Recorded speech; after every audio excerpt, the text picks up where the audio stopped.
உலக மக்களே வணக்கம். திரை உலகம் போதை பொருள் விற்கிது,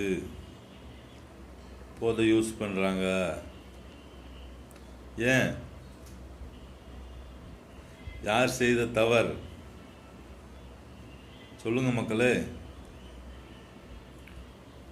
பொதுமக்கள் செய்த தவறு. பொதுமக்கள்டா ரெண்டு பேர் இருக்காங்க. சாதாரண பொதுமக்கள் திரை உலகத்தை வாழ வைக்கிறாங்க. இன்னொரு பொதுமக்கள் இருக்கு, இந்த அரசியல்வாதிங்க. அவங்க செய்த தவறு.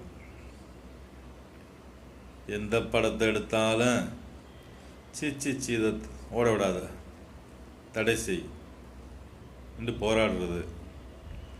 ஏதோ வகுத்து பசிக்கு ஒருத்தன் பிளாஸ்டிக் பிறகுறேன்டா பிறக்க வர்றதில்ல. ஒரு கூட்டம் குப்பை கூட்டுதுன்னா அதை கூட்ட விடுறது, சம்பளம் கொடுக்கறதில்ல. நேர்மையான தொழில் செய்ய விட மாட்டீங்களா சொல்லுங்க.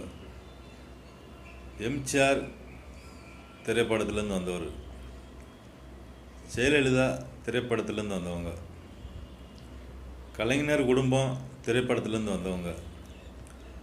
அந்த துறைக்கு என்ன செஞ்சாங்க அவங்க? மக்களை அப்பா அம்மா மாதிரி. யார்? எம்ஜிஆர், ஜெயலலிதா, கலைஞர் குடும்பம். அவங்க ஒரு கடமைக்கு, சரிங்களா, எப்படி பிள்ளையை பெற்று வளர்த்து கல்யாணம் முடித்து வேட்டி விடுறாங்களோ, இந்த மாதிரி அந்த திரையை விட்டு வெளியேறணுன்னு இவங்க அந்த திரையவே தொல்லை கொடுக்க ஆரம்பிச்சுறாங்க.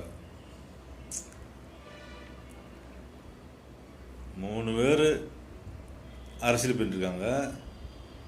அங்கேருந்து தான் அவங்க உருவாகியிருக்காங்க. யார்? அதிமுக குடும்பமும் திமுக குடும்பமும் அந்த திரைப்படத்துக்குள்ளேருந்து தான் உருவாகியிருக்காங்க. ஆனால் அங்கே அவங்களுக்கே துரோகம் பண்ணுறாங்க.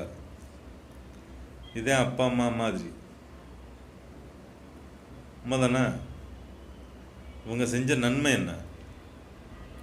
அடுத்து விஜய் வராரு. அவரும் அதே மாங்காய் மரத்தில் அதே மாங்காய் தானே முளைக்கும். சொல்லுங்கள் மக்களே. இதுக்கு தான் சொல்கிறேன், திரைப்படத்தில் நடிங்க, சம்பாதிங்க. நீங்களாம் பணக்காரங்கள் ஆயிடுறீங்க. திரைப்படத்தை விட்டுட்டு ஓடிப்போ. உள்ளே வந்து உழப்பி அந்த திரை உலகத்தை கெடுக்காதீங்க. உலக மக்கள்